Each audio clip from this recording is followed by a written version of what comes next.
আসসালামু আলাইকুম গাইস, দেখতেই পাচ্ছ আজকে তোমাদের জন্য নতুন একটি ভিডিও নিয়ে চলে আসলাম। দেখতেই পাচ্ছ লাইন বাই লাইন কচু গাছ দেওয়া আছে। তো তোমরা যদি কচু খেতে চাও এরকম করে সুন্দর লাইন বাই লাইন কচু গাছ দিয়ে দিবা। সুন্দর সুন্দর তোমরা পাতাও খেতে পারবা, ডাঁটাও খেতে পারবা। তোমরা দেখতেই পাচ্ছ এদিক দিয়ে অনেক দানায় বোনা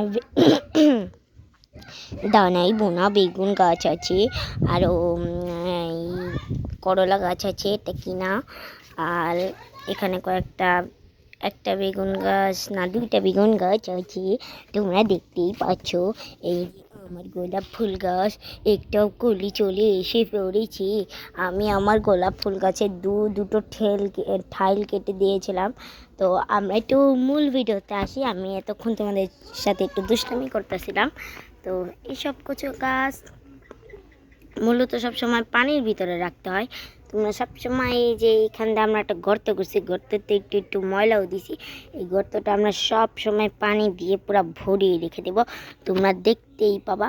দেখো পাতাগুলো কীরকম হয়ে গেছে। দেখো আমরা পাতাগুলো কাইটটা কাইটটা খাইছি। এই যে পাতা ডাঁটা, এই যে আরও অনেক আছে।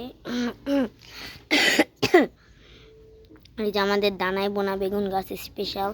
এই যে আরও কয়েকটা কচু গাছ, এগুলো মানে দুধ কচু গাছ। হ্যাঁ হ্যাঁ, এই যে একটা দুধ কচু গাছ, ওই যে একটা।